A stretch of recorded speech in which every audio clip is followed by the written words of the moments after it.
नमस्कार जी, नमस्कार। कैसे हो? आशा करती हूँ सभी बहुत बहुत अच्छे होंगे। आज मैं सत्यनारायण की कथा लेकर के आई हूँ, तो चलिए आपको सुनाती हूँ। हमारे देश में प्रायः पूर्णमासी के दिन भगवान श्री सत्यनारायण की व्रत व कथा की जाती है। वैसे सत्यनारायण व्रत किसी भी दिन किया जा सकता है। व्रत वाले दिन प्रातः काल स्नान आदि से निवृत्त होकर व्रत का संकल्प लेकर दिन भर निराहार रहकर भगवान विष्णु का ध्यान और गुणगान करना चाहिए। सायंकाल निराहार रहकर विष्णु भगवान का ध्यान गुणगान करना चाहिए। सायंकाल स्नान करके पूजन की तैयारी करें। केले के खंभों पत्तों सहित और आम के पत्तों के बंधनवारों से एक सुंदर मंडप बनाकर चौकी पर भगवान सत्यनारायण की प्रतिमा स्थापित करें। उसके पास ही कलश, गणेश, गौरी जी और नवग्रह भी स्थापित करें तथा 16 प्रकार से पूजन करें। तत्पश्चात ध्यान पूर्वक भगवान सत्यनारायण की कथा सुने और कथा समाप्त होने पर भगवान का प्रसाद वितरण करें। अब मैं आपको कथा सुनाया जा रही हूँ। एक बार नैमिषारण्य में तपस्या करते हुए शौनक आदि ऋषियों ने सूत जी से पूछा, किसके करने से मनुष्य मनोवांछित फल प्राप्त कर सकता है? ऐसा व्रत कौन सा है? सूत जी ने कहा, एक बार नारद जी ने विष्णु भगवान से ऐसा ही प्रश्न किया। तब विष्णु भगवान ने उनके सामने जिस व्रत का वर्णन किया था वही मैं आपसे कहता हूँ।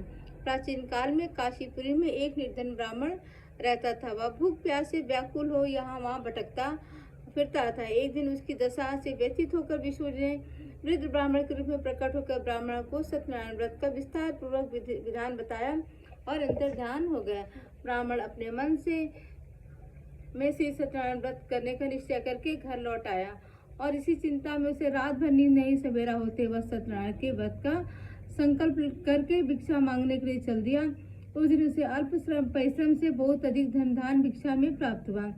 सायंकाल घर पहुंचकर उसने बड़ी श्रद्धा के साथ श्री सत्यनारायण भगवान का विधि पूर्वक पूजन किया।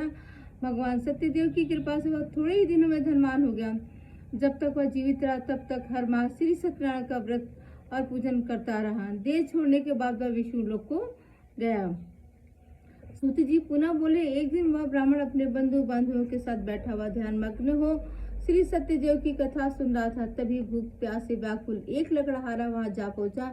वह भी भूख प्यास भूलकर कथा सुनने बैठ गया। कथा की समाप्ति पर उसने प्रसाद ग्रहण किया और जल पिया। फिर उसने ब्राह्मण से इस कथा के बारे में पूछा तो उसने बताया, यह सत्यनारायण भगवान का व्रत है जो मनोवांछित फल देने वाला। पहले मैं बहुत दरिद्र था, इस व्रत के प्रभाव से मुझे भी सब वैभव प्राप्त हुआ है। यह सुनकर लकड़हारा बहुत प्रसन्न हुआ। मन ही मन श्री सत्यनारायण के व्रत और पूजन का निश्चय करता हुआ लकड़ी बेचने के लिए बाजार की ओर चल पड़ा। उस दिन लकड़हारे को लकड़ियों का दुगना दाम मिला। उन्हीं पैसे से उसने केले, दूध, दही, पूजन की सारी सामग्री खरीदी और घर चला गया। घर पहुंचने उसने कुटुंबियों और पड़ोसियों को बुलाकर विधि पूर्वक भगवान श्री सत्यनारायण का पूजन किया। भगवान सत्यनारायण की कृपा से वह थोड़े ही दिनों में संपन्न हो गया।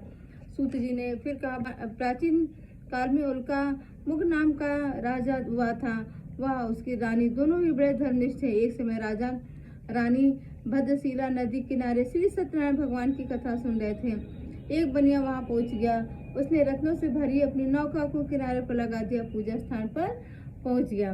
वहां का चमत्कार देख उसने राजा से इसके बारे में पूछा। राजा ने बताया, हम विष्णु भगवान की पूजा कर रहे हैं। यह व्रत सभी मनोकामना पूर्ण करने वाला है। राजा के वचन सुन और प्रसाद पा बनिया अपने घर चल दिया। घर पहुंचकर उसने अपनी पत्नी से व्रत का वृत्तांत कहा, संकल्प लिया, मैं भी संतान होने पर यह व्रत करूंगा। उसकी पत्नी का नाम लीलावती था। सत्यदेव के पास वह कुछ दिनों के बाद गर्भवती हो गई। 10 महीने पूरे होने पर उसने एक कन्या को जन्म दिया। कन्या का नाम कलावती रखा गया। वह चंद्रमा की कलाओं के समान धीरे धीरे बढ़ने लगी। एक दिन अवसर पाकर लीलावती ने अपने पति सत्यदेव को व्रत करने की बात याद दिलाई तो उसने कहा, मैं यह व्रत कन्या के विवाह के समय करूंगा। यह कहकर बनिया अपने कारोबार में लग गया। जब वह कन्या विवाह की योग्य हो आई तो उसने अपने दूतों को खोज कर आकर कंचनपुर नगर के बनिए के सुंदर, सुशील और गुणवान लड़के के साथ उसका विवाह कर दिया। फिर भी बनिए ने सत्यनारायण का व्रत नहीं किया।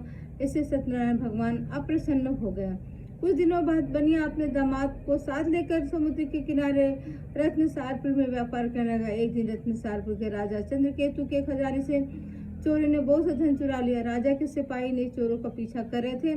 चोरों ने जब देखा कि सिपाही से बचना कठिन है तो उन्होंने राजकोष से चुराए धन को एक जगह फेंक दिया और स्वयं भाग गए। वहीं बनिए का डेरा था। सिपाही चोरों को ढूंढते हुए इसी जगह पहुंच गए। उन्होंने दोनों बनियों को चोर समझ के पकड़ लिया। राजा ने दोनों बनियों को जेल में डालने का आदेश दिया और उनका सारा धन कोष में जमा करा दिया। श्री सत्यनारायण भगवान के कोप से लीलावती कलावती भी दुख भरे दिन काट रही थी। एक दिन कलावती भूख प्यास से व्याकुल होकर एक मंदिर में चली गई। वहाँ श्री सत्यनारायण की कथा हो रही थी। वहीं बैठकर उसकी कथा सुनी। प्रसाद लेकर रात होने पर घर पहुंची। माता ने देरी का कारण पूछा तो उसने सब बात बता दी।